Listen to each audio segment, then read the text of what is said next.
Nós temos a ideia de que após o fim da escravidão, na maior parte dos países, a venda de seres humanos foi extinta, mas existe uma verdade oculta que poucos conhecem.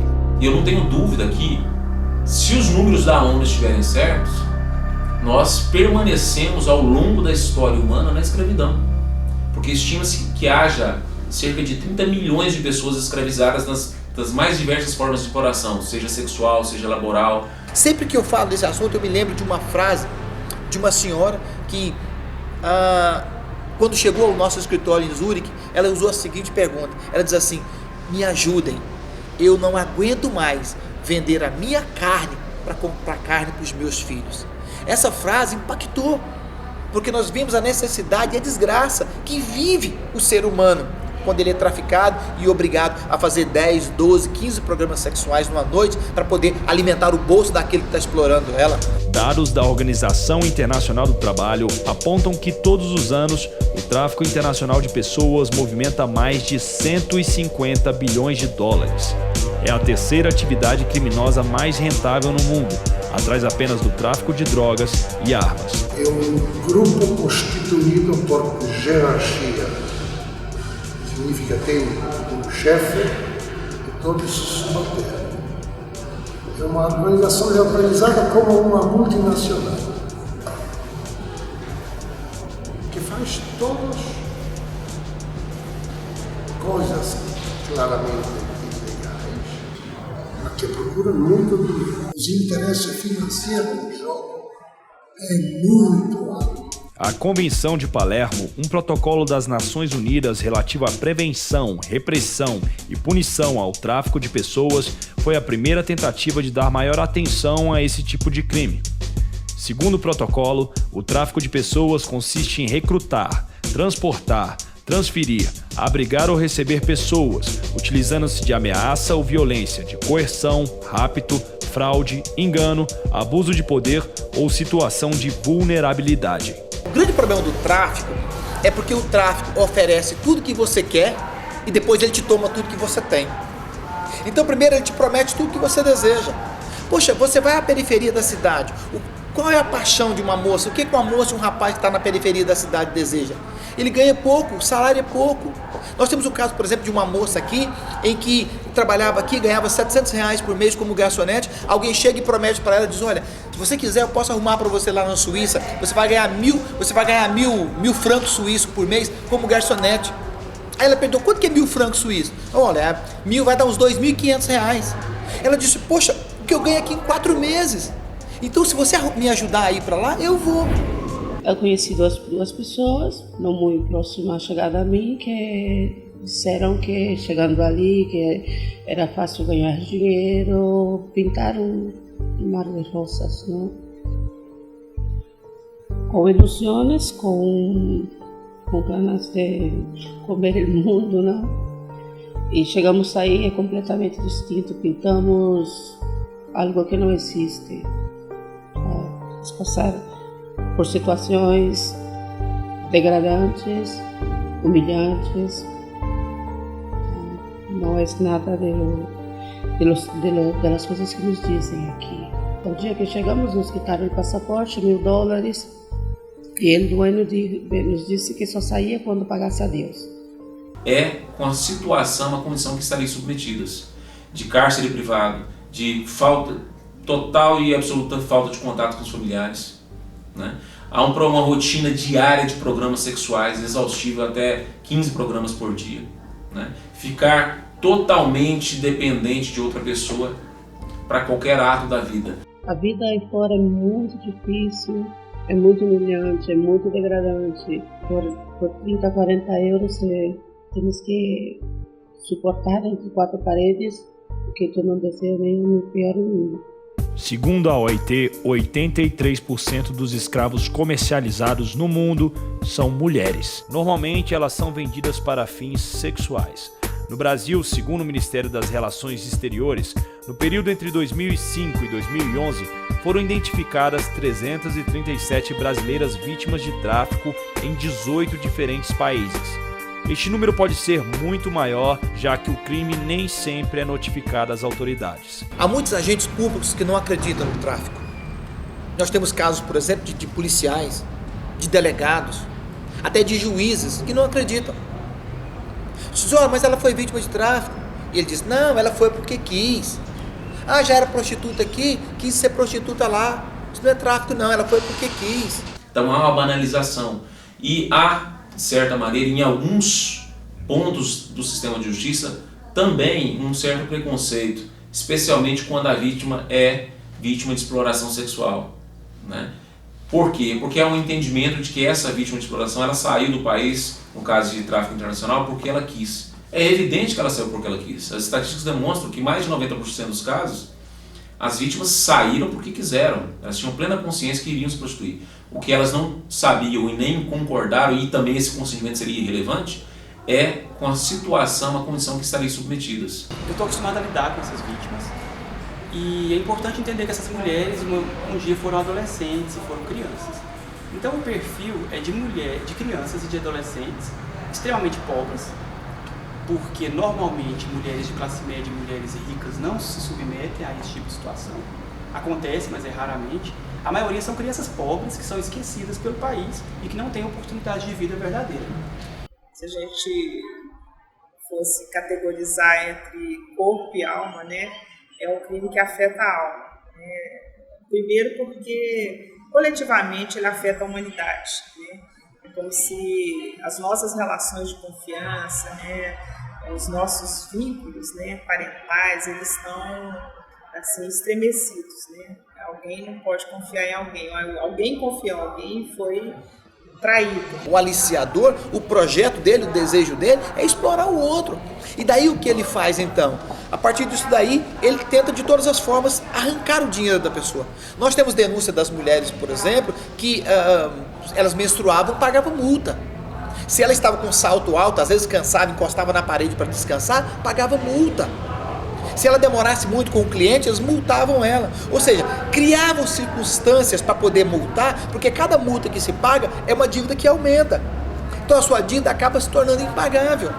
Essa é a situação. Tentei sair disso, buscar outro meio de vida. Incluso não consegui, mas as coisas se foram mal, cada vez pior, a separação, ameaças, brigas, llantos e não tenho dinheiro para voltar e tampouco para sobreviver.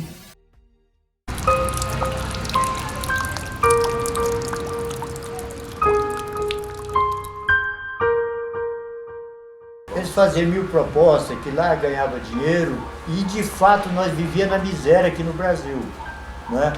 O salário não dava para comer, ninguém se alimentava bem e era difícil demais, a luta nossa estava severa. Chegou a senhora aí, seu João, sua filha, nós veio cá convidar ela para ir trabalhar na Espanha, porque ela quer fazer um enxoval de casamento e então diz que o senhor fica muito pesado, o senhor ganha pouco. Aí eu falei, moça, que serviço ela vai fazer? Falou, seu João, lá tem de tudo para fazer. Ela pode escolher o serviço que ela quiser. Então, ela pegou e viajou. Quando ela chegou lá, passado não sei quantos dias, ela contou para minha mulher, pelo telefone. Ela conseguiu ligar para uma mulher e falar para ela que lá era um verdadeiro inferno. Não sei quantas mulheres detidas num quarto só, sem documento, sem nada. A menina que estava junto com ela dedou ela. Porque eles seguraram ela, sabe? E aplicaram overdose nela e soltou ela na rua. Mais ou menos às 4 horas da tarde. Quando foi meia-noite em ponto, ligaram para mim, dizendo, sua filha morreu. Aí eu fiquei doido, sem saber o que fazer.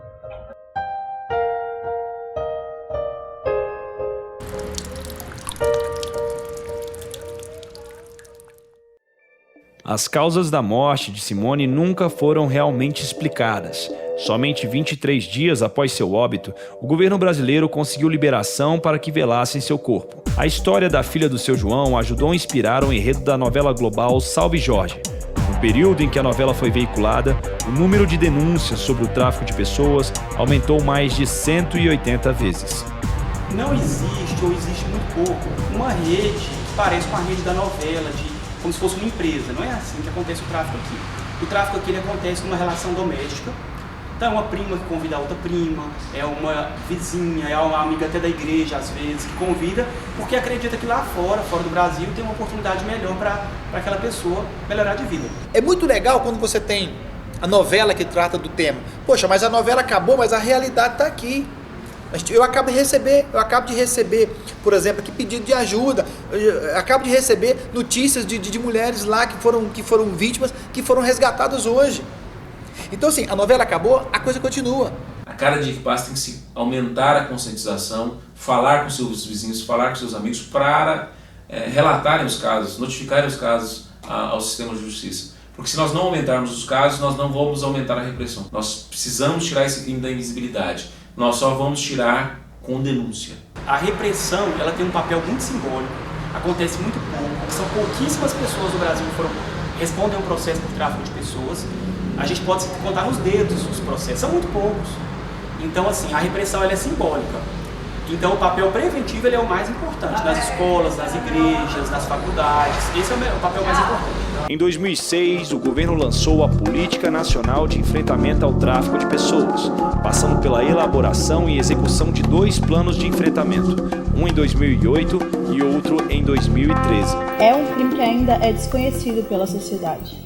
Então, o conhecimento, essa prevenção, deve ser trazida para a sociedade como um todo, para se poder identificar esse crime e se combater. Então, é com a informação que a gente, através da prevenção, faz esse enfrentamento, que surgem as denúncias através desse conhecimento, dessa identificação.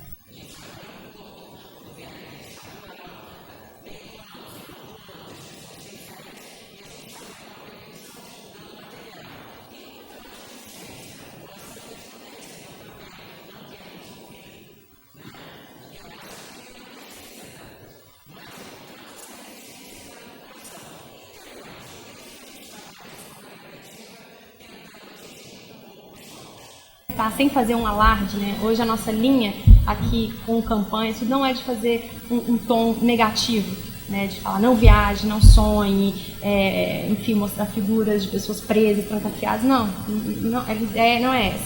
É passar uma informação, prestar um esclarecimento, informar que o crime existe, como ocorre, né? Quais os cuidados, mas ainda assim, quer sonhar, quer viajar, vai, mas se precaver. E nós precisamos aprender, achar uma forma de prevenção, mostrar para os nossos adolescentes, mostrar para os nossos jovens, mostrar para os senhores, para as senhoras, para o papai, para a mamãe, mostrar para a família brasileira que isso ainda existe. Ainda existe, não é novela, é real. Nós estamos tratando de vidas, nós estamos tratando de pessoas. A campanha Coração Azul busca encorajar a participação em massa e servir de inspiração para medidas que ajudem a acabar com o tráfico de pessoas. A campanha é uma iniciativa da ONU e permite que todas as pessoas demonstrem sua solidariedade com as vítimas do tráfico humano. É para acabar com essa escravidão moderna que existe o Coração Azul, para lutar contra as formas de escravidão que ainda não foram abolidas. Uma pergunta que sempre surge, né? Qual seria a pena para uma pessoa que trafica uma dólar de cocaína, uma porção de cocaína? A pena é de 5 a 15 anos.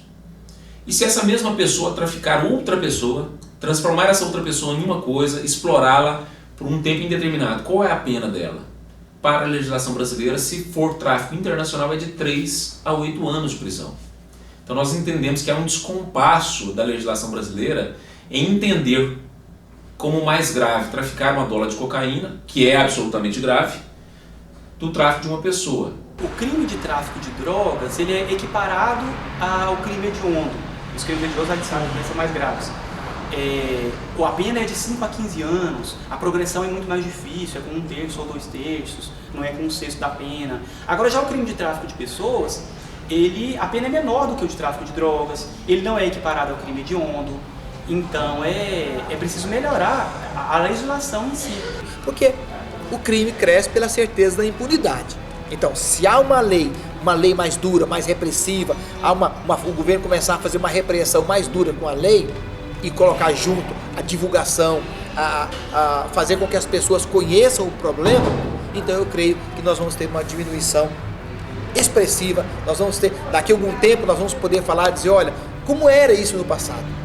Eu espero que um dia a gente possa dar uma outra entrevista dessa, dizendo o seguinte: Poxa, no Brasil, as nossas políticas públicas, as nossas leis endureceram e hoje nós não temos mais tráfico de pessoas no Brasil.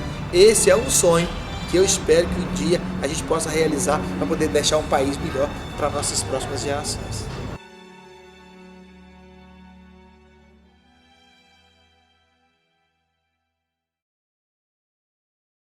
A música que eu fiz para ela foi mais ou menos assim. Simone, são vários dias de angústia e sofrimento, amargurado, um paio aflito que te espera. Se eu gritasse, achava que você me ouvia, te abraçar e te abençoar é o que eu queria. Simone, seria bom se tudo isto fosse um sonho, nos reunisse e festejasse a sua volta, e mesmo assim sua família está unida, com seus amigos compartilha a sua ida. E assim veio Jesus, o poderoso, e levou você de nós. Deixou teu filho e fez calar a tua voz, que da memória nunca vamos te esquecer. Este Senhor Jesus deixou traçado este destino para você. Por tudo isso é o que devemos compreender. O amor de Cristo nós havemos. Acabou a música. Acabou.